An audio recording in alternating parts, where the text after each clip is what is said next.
But for those of you listening on Rosie's show, I guess I'll Yes, tell you yes, guys yes, a little bit ladies. about I me. want to know about Michelle. I want to know about you more.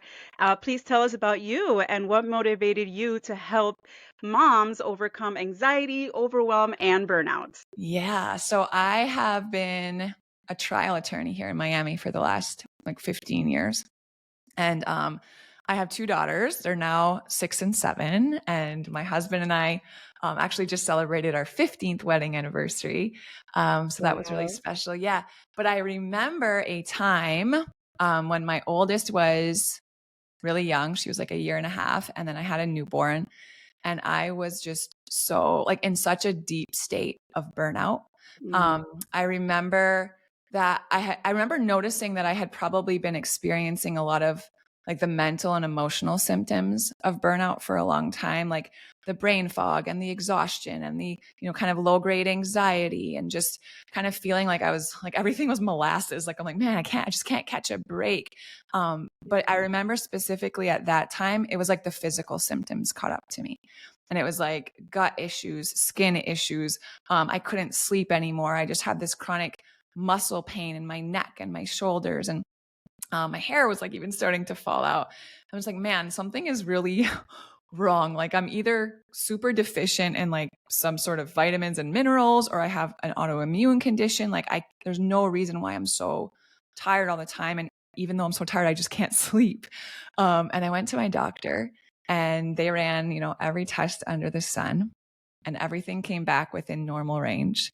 And I was so discouraged because I knew, right, that like I remember a time when I didn't feel like this. I know it's not normal. And I also know it's not just motherhood. Like I know moms who don't feel like this. So I hired a coach who knew a lot about the nervous system, and I worked with a functional medicine practitioner.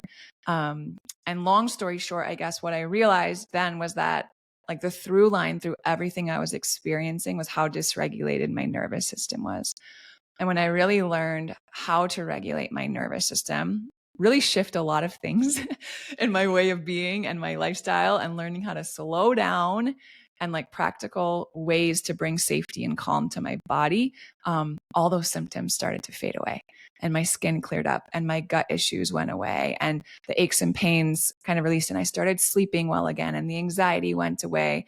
And that just like sparked this fire in me to tell every woman I know about the nervous system and teach them because God didn't design us to live in this state of exhaustion and carry all these burdens that aren't ours. And I think a lot of us conceptually, we understand like that we're supposed to surrender so many of these things.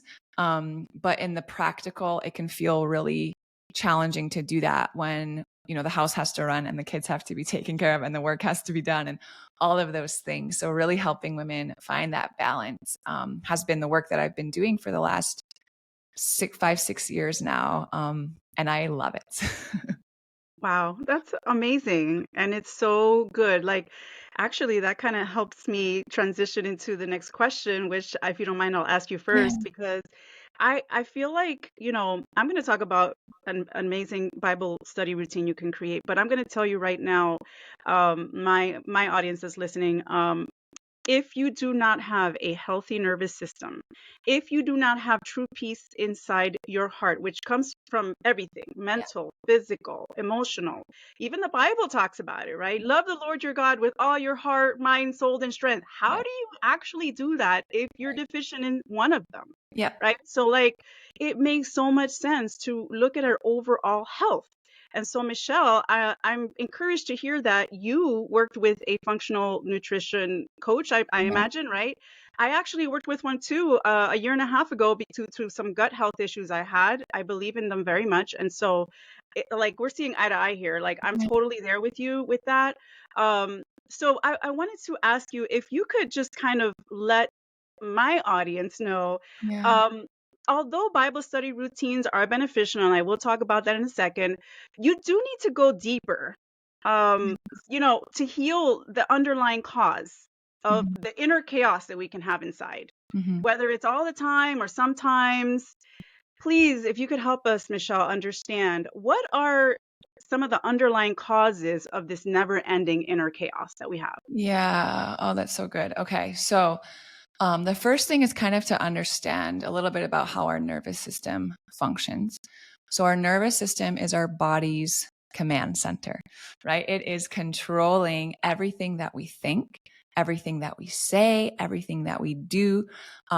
95, more than 95%, the research is showing, of our thoughts, actions, behaviors, words are run by our nervous system subconsciously. So we're not even aware of it. We have all of these past experiences, right? Things that we've lived through that color our experience of life. All of our fears, subconscious fears, right? Maybe it's a fear of being rejected or embarrassed or abandoned or failure, right? That's one that so many high achieving women fear, right? We fear failing. And a lot of times that pushes us to a life of striving. And we're Mhm. trying to prove, right, that we're worth it, that we're strong, that we can do all the things, that we're smart, that we're ambitious, like all of these things. And that leads to burnout. So our nervous system is really the underground like control center of everything that we do. And our nervous system's priority always is going to be our safety. That's like its number one thing. It's always looking out and scanning everything going on to make sure that we're safe and that we stay safe, and that things in the past that happened to us that were either scary or painful never happen again, right? So we're kind of like on edge and alert and looking out for these things.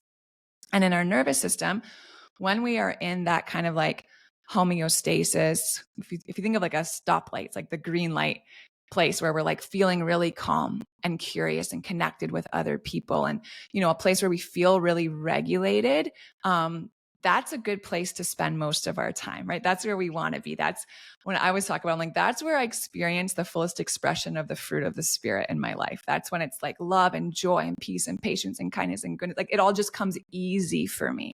However, there are times when my nervous system will perceive something as unsafe or a threat. And it might be, especially like thousands of years ago, right? Like an actual threat to my safety. Like maybe I was being chased by a lion, or maybe my hut was on fire or something like that. And I had to be spurred into action in my nervous system to take, have that appropriate response. But nowadays it's so often these perceived threats that aren't actually threats to our safety. So it's, financial stress, or it's like, the email that just came through from my boss, or getting all the kids supplies ready before going to school. Like my physical safety is not threatened by that, but it has the same exact response in our body.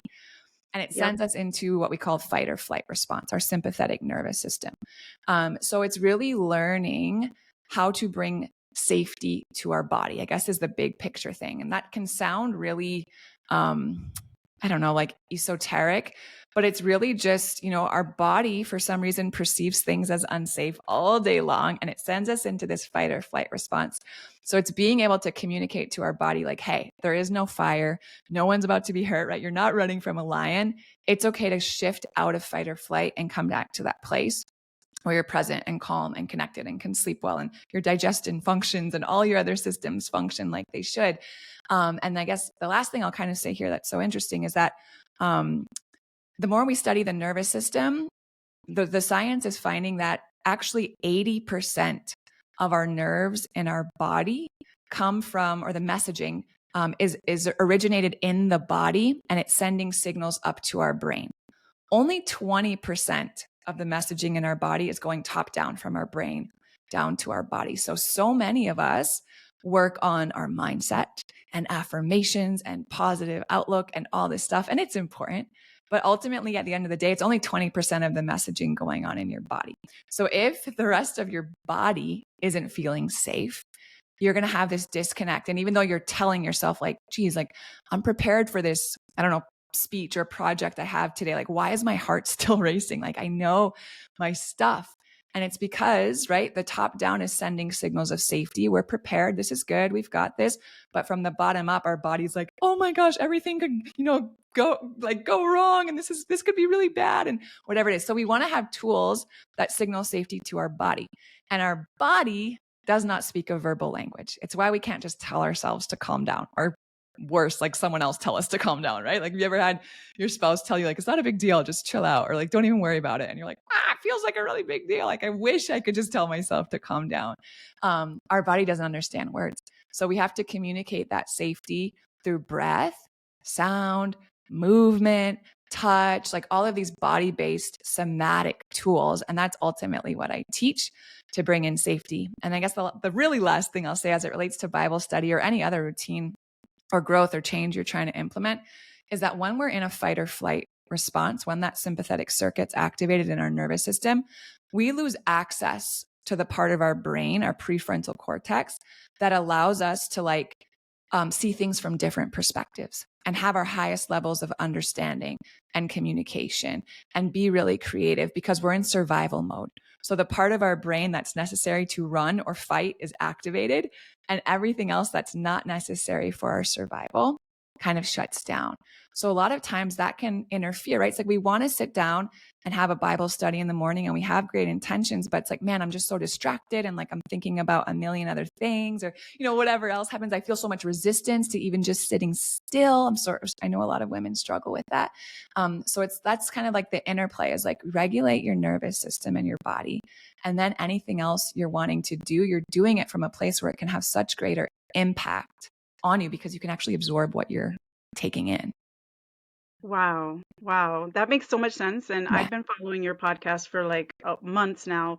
I've learned so much from you, Michelle. And I just see like what you teach the women. I even downloaded your private podcast you have. You can tell us more about that later. But it is so true. I myself have struggled for Yep. many years with this lack of attention, distraction everywhere. And by taking certain steps, including starting with my gut health, Yeah. very important. Yes. And I'm still on my way. I'm not there yet. I Yep. will admit.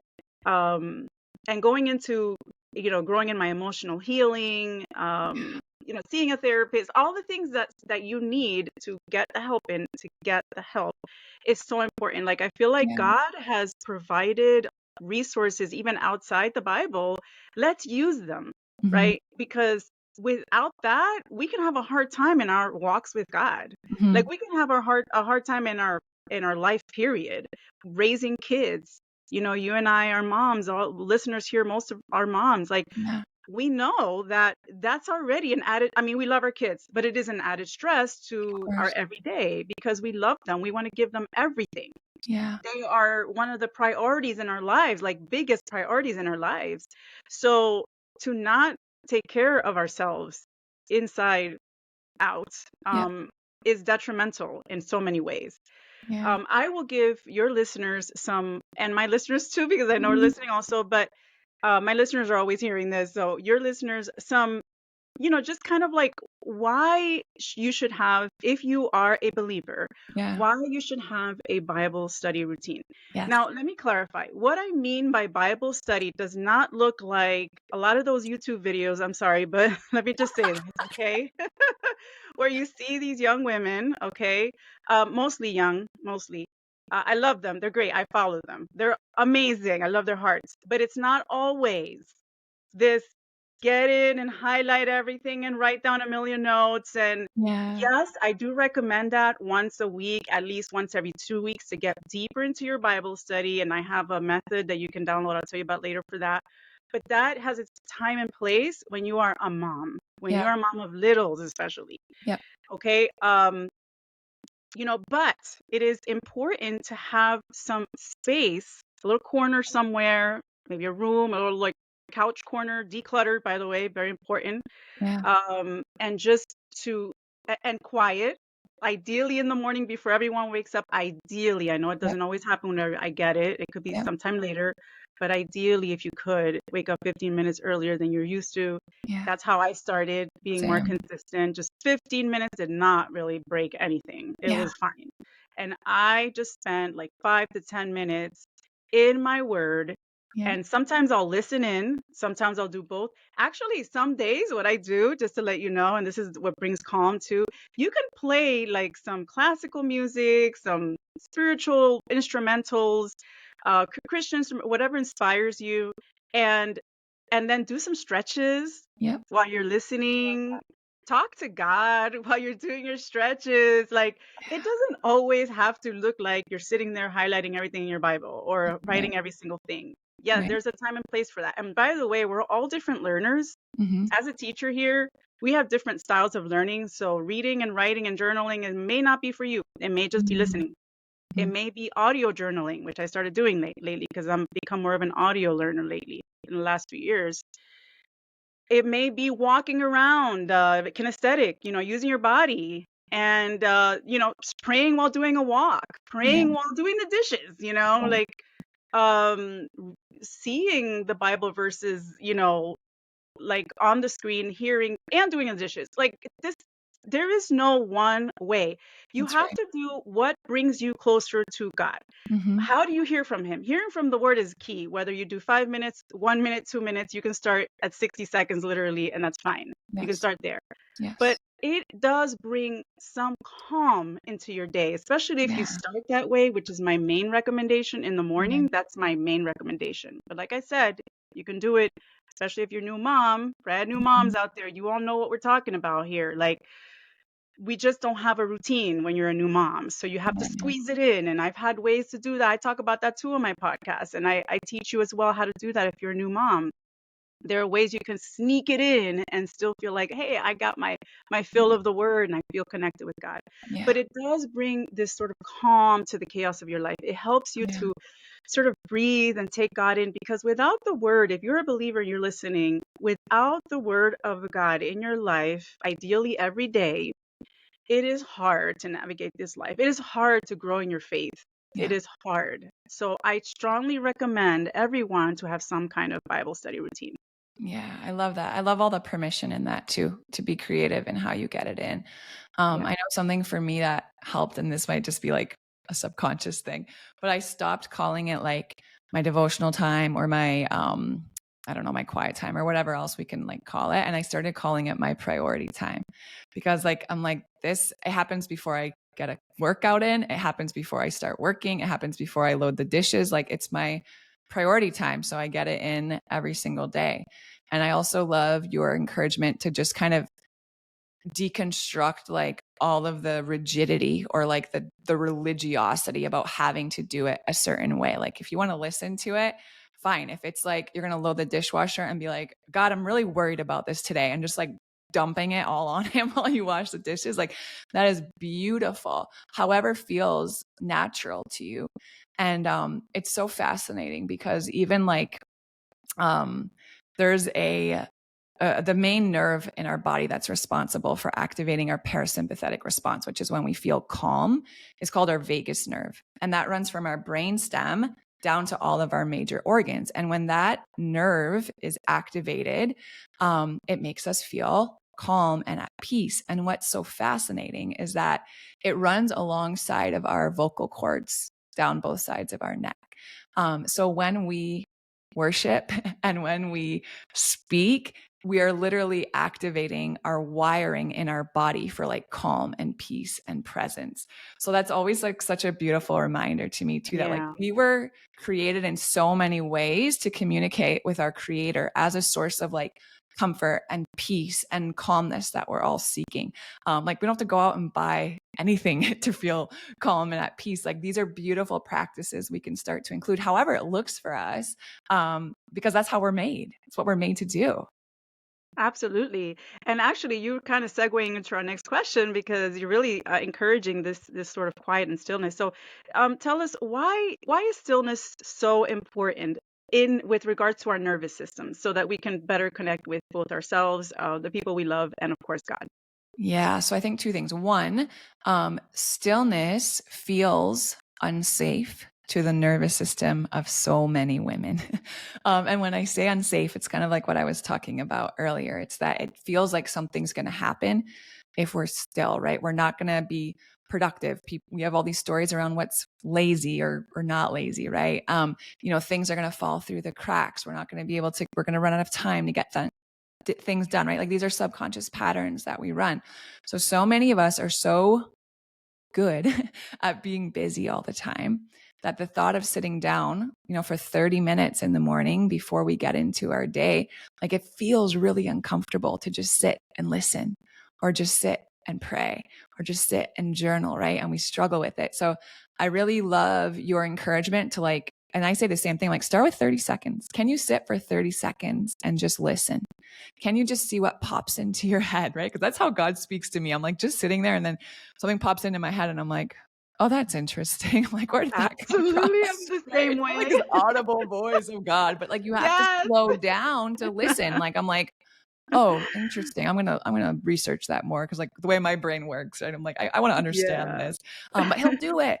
And then the other part of it is that all day long, all of us, it's just being a woman, right, in the 21st century, is we are chronically overstimulated. The pings and the dings and the notifications and the TV and the phone and the, podcast and everything that needs to happen for work and email. And then not to mention like the 37,000 snacks that your kids need today and everything else. It's like, and this is so freeing. We as human beings are limited in our capacity. And that includes our capacity to handle stimulation. Like our nervous system has a threshold where when we're overstimulated, it'll just stop, right? And then we're feeling really edgy and irritable and we snap and whatever. So also building in moments of stillness. I recommend at least 10 minutes a day that everyone has intentional practice, prayer, journaling, meditation, a walk without your phone, whatever it is. But it's just so important because our nervous system craves that stillness. Our brain craves that time without constant stimulation. And if you're someone who wants to further spiritual practice, it's a relationship. It's not just me talking to God. I have to listen to what he's trying to tell me too. And I can't listen when I'm doing 700 things at once, right? Like multitasking will kill your relationship with God. You have to make that time to listen. And that happens in stillness. So it's important for our nervous system. And I want to hear your take on it too. Yeah, so absolutely 100%. And just to add a little more to that, because I think you covered pretty much it all, the most important things, but just to add to what you said and to emphasize something you said is so important. When you are still, you hear God. Yeah. Yeah. I cannot emphasize that. When I'm not still, I don't hear him. Yeah. I don't. And I'm sometimes like, it's big stuff. And sometimes like even yesterday, I was like yeah, sitting here and it popped into my head, don't forget to send this client this email you said you would send. And I was just like, thank you, God. I totally yeah, forgot. But I just had a second to sit and like it popped up. And it's like, the more you notice, right? Like what we're looking for, we'll see. And it's yep. the same thing. Like, I love that because like the minute I'm quiet, something will come through and I'm like, oh, that was so good. Thank you. Yes, absolutely. Oh my gosh. So important. And that's really what I wanted to say. Like you said, 60 seconds, start small. It's fine. Start somewhere. I think the benefit when you start small and when you see it's proven true, it's going to encourage you to then spend a little more time and a little more time. Some Yes. of us just have to be self-motivated. Like Yep. nothing, we can hear from everybody in the world to do this from the same person or a million people, and we're still not gonna. Some of us are just stubborn like that. That's right. But when you prove it to yourself, when you're like, oh, I want to do more of this, and Yeah. then you are motivated to then do it. So try it. Okay, if you haven't done so, try it, and you will start seeing a difference.